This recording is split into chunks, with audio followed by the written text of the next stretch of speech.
This is The Boy Who Harnessed the Wind, Chapter 7, page 114, if you're following along. A time of dying. The following week, the Gaga finally ran out in the trading center. People began living on pumpkin leaves, and when that was gone, they sifted through the garbage for banana peels and old corn cobs. Along our road, they dug up tree roots and ate grass, anything to fill their stomachs. As starvation set in, their bodies began to change. Some people became so thin they looked like walking skeletons.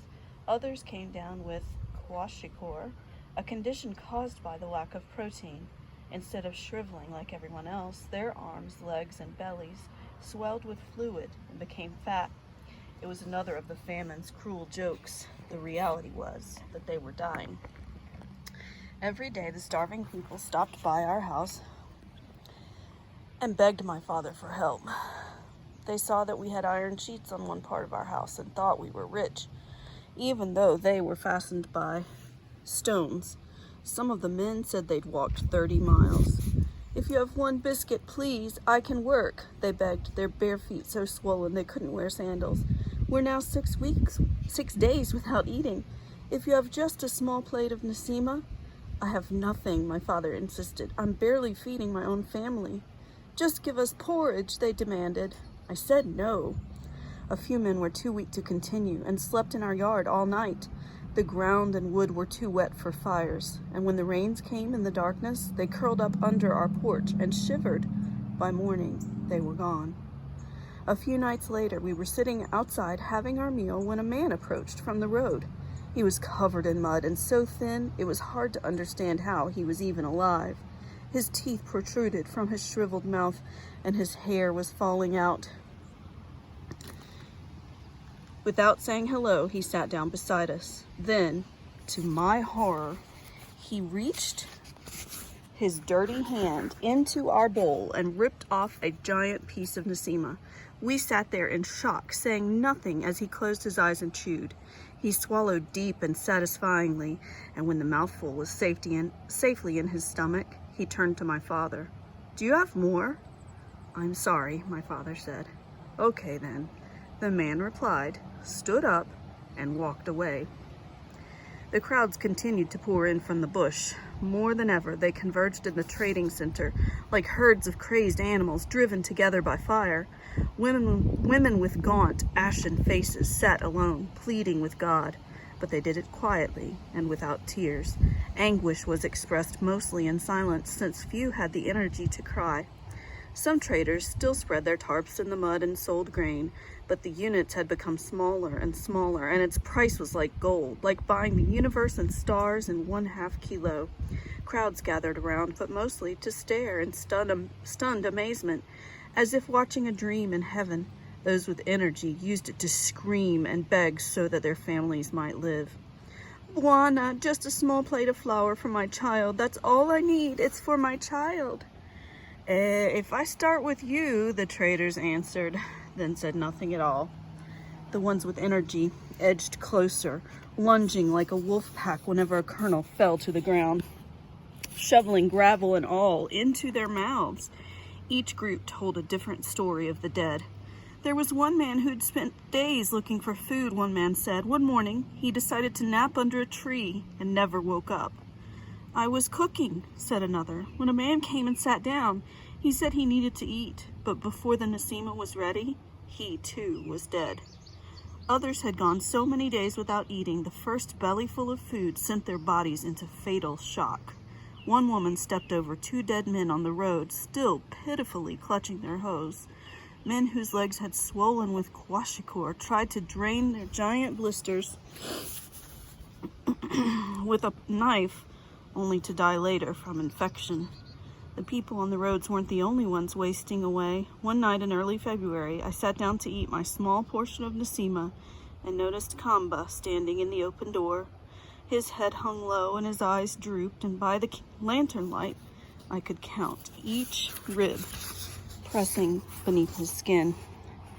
The walk across the courtyard had exhausted him. Like so many others in Wimbe, my dog was starving to death.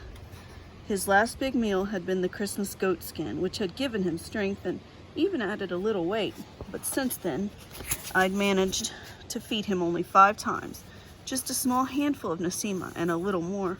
I had nothing to give him tonight.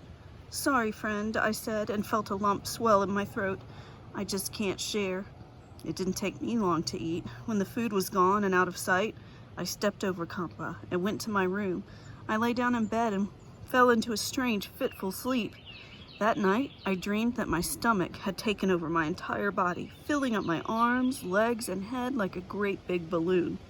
But at some point in the dream, it had popped and left only emptiness. It turned out my stomach had only been filled with air. Now it was shriveled and useless and howled in anguish. I took deep breaths to try to fill it again, but it was no use. My whole body ached. I have to eat, I thought. I lay there listening to the rain on my roof, then gathered the strength to move. I got out of bed and made my way outside. I stopped at the kitchen door and peeked in. Kamba was curled up by the fire, which had long lost its heat.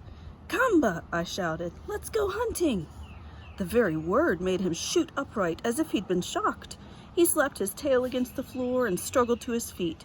It had been a year since I'd said those words to him, and still he was ready. In fact, his tail swung so hard I thought it would knock him back over. "Let's get some food, boy." I had no maize or gaga for my trap, so I grabbed a handful of ash from the fire pit and threw it into a sugar bag. We set off down the trail toward the Dawa highlands, which seemed forever draped in turmoil. We walked slowly to conserve energy, and I whistled a happy tune to raise our spirits.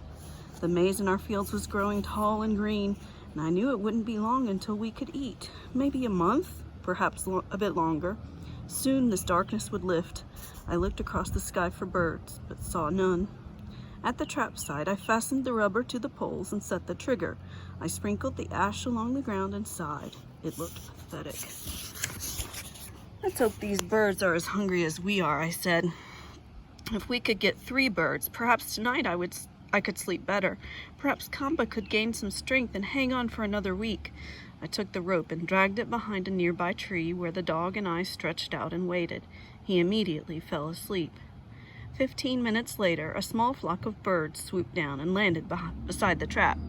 Kamba's head shot up as if he'd seen them in his dreams. As they hopped toward the kill zone, I let my imagination wander. I pictured the warm fire in the courtyard, felt my hands rubbing the salt into the meat, then hanging the pieces over the embers. I heard the sizzle and breathed in the rich aroma. The sudden pounding of my heart snapped me out of my daydream, just in time to see the birds approach the bait. I was about to pull the rope when they realized it was only ash and flew away in a burst of wings. I exhaled in defeat. I may have even cried. That night back at home, Kamba fell into a deep, scary slumber. I had a difficult time waking him, even with some Nasima and pumpkin leaves I'd saved from dinner. "Kamba!" I shouted. "Supper!" He opened his eyes and gave me a slap of his tail. I tossed the food into the air, but he made no effort, and it landed with a thud on the ground. Several minutes passed before he could lift himself to eat. His body quivered when he swallowed. 2 days later, I fed him again.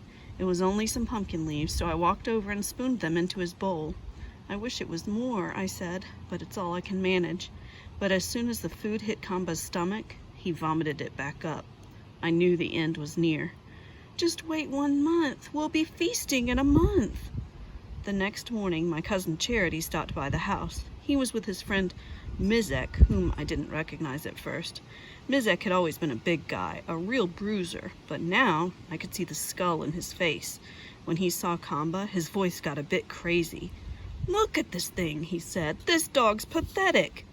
Kamba was half asleep, unmoved by the flies nesting on his coat. He'd long stopped caring. "I can't even stand to look at it," he said. I tried to change the subject. "So what are you chaps doing today?" I said. "Going to the trading center as usual," Charity replied. "Perhaps we'll find some ganyu, but I'm not so hopeful." While Charity and I talked, Mizek kept his eyes on Kamba like he was obsessed. He said, "You need to put this thing out of its misery. Take it behind the house and use a big stone." I pretended not to hear him. "He's right, William," Charity said. "Can't you see the dog is suffering? Take him to the dambo where the water is high. It will be painless." Wait a minute, I said, stammering. What are you guys saying? We're saying it's time to be a man, said Mizek. I wanted to smash his face. My dog is fine, I said. He's going to get better. In just a month we'll be... If you can't do it yourself, Mizek snapped, then we'll do it for you. I looked at Charity, who then lowered his voice. It's the right thing to do, William. Don't worry, you won't even have to bother. We'll stop by tomorrow and take him. He won't feel a thing. I struggled to find words, some form of protest, but Mizek's crazy eyes stole my breath. They were yellow, like a bitten hyena. When Mizek and Charity finally left, I felt dizzy and weak, as if my legs were made of grass. I sat down beside Kamba and watched him sleep. The flies circled and landed, circled and landed. I must have been there half an hour before he finally opened his eyes and saw me, then gave a slow flip of the tail. The way he looked at me, even in this state, made me remember our days together, how we could talk without even speaking. I decided then I couldn't let Mizek and Charity take him. I considered my options until the compound grew dark, then finally had my answer. They were right about Kamba. He was suffering, but they were wrong about me. I could be a man. The next morning, I was sitting with Kamba when Charity appeared in the courtyard. My pulse quickened. He looked at the dog and started toward us, but before he could say anything, I stood up. I'm taking him, I said. What? I'm taking him to the forest. He looked confused. A stone is very quick, he said. So is the Dambo. This is what I want. Charity nodded. It's the right thing to do. We'll do it together, today. That afternoon, when Charity returned, we walked to the shady place behind my room where Kamba slept. He hadn't moved since the previous night. Kamba, I said, let's go hunting. His head perked up. I said, let's go. He staggered to his feet, shook once to loosen the flies, and hobbled toward me. It took us ages to get out of the compound. I had to walk backward in front of him to keep him moving. Come on, boy, you can do it. We walked down the road toward the highlands. The sun was sinking in the west and colored the hills in a tangerine glow. The air felt warm and dry. It was the perfect weather for hunting. We entered the blue gum groves that Kamba knew so well. At one point, Charity turned off the trail and said, "This way." Kamba and I followed, struggling through the high grass. The tears were hot in my throat, but I swallowed them down. Charity looked at me. "Don't be upset," he said. "It's just a dog." I nodded. Yeah, just a dog. After several minutes, we stopped where the brush was thick and the grass reached our chests. The mountains were visible over the blue gums. "This is a good place," Charity said. "No one will pass here." It didn't feel right. Sure enough, turning around, I could still see the top of my house. "This is too close," I said. "This dog can't go any farther." I looked over at Kamba. He'd collapsed in the tall grass under a thombozi tree and was panting heavily. Without a word, Charity started stripping bark from a kacheri tree to make a long rope. I turned my back and stared into the forest. When his hands went quiet, I knew it was ready. "Tie him to the tree," I said. Charity lashed the rope to the trunk of the thombozi, then tied the other end to the dog's leg. Once the knot was fastened, he turned and walked away. When I followed, Kamba raised his head and began to whine. He knew I was leaving him. After a few steps down the trail, I made the enormous mistake of turning to look. His eyes were still on me. Then he laid down his head. "I did a terrible thing," I said, then walked faster through the trees. Once we reached the compound, Charity went home and I walked toward my room. Along the way, I passed Kamba's food bowl sitting by the hen house. I picked it up and hurled it against the ground, shattering it to pieces. "It's just a dog," I thought. I stayed awake long into the night, knowing that Kamba was just down the hill. If I screamed his name loud enough, I thought, he could probably hear me. The next day I avoided everyone and stayed busy in the fields, but once I got home that afternoon, Socrates was there, visiting my father. "Have you seen Kamba?" he asked. "I can't find him anywhere." "I haven't seen him," I said. Well, I hope those wild dogs didn't get him." "Yeah," I replied. "Me too." That night I tried to force Kamba out of my mind, but I kept seeing him in the tall grass. The image never stayed long, for I was too hungry to concentrate on anything.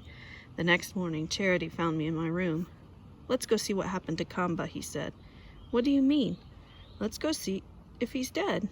He carried a hoe in his hand and told me to grab mine. We'll bring them so people will think we're going to the fields. That way we can bury him. We set off with our tools, but I was too mixed up for conversation. We turned off the trail and into the bush, where the grass was still wet from the morning dew and soaked my trousers. After a while, I saw a white hump on the ground. "Look," Charity said. "Is he dead?" We walked closer. Combo was in the same position as when we'd left him. His head rested on his front paws and his eyes were wide open. I gasped, expecting him to move. Then I saw his tongue sticking out. It was dry like paper and covered with ants. "Kamba is dead," I said. The rope hadn't budged. There'd been no struggle. A terrible thought seized me. After Kamba watched me go, he'd surrendered his will to live, which meant that I'd killed him. While Charity untied the rope, I started digging the hole. A furious energy came over me, and I worked faster than I had in months. When the grave was ready, Charity and I pushed Kamba's body inside, then paused. "So long, Kamba," I said. "You were a good friend." We filled the grave with soil and left no marker. We even concealed the freshly dug earth with grass and leaves. When Charity and I returned home, we told no one about what we'd done. It's remained a secret all these years, until now.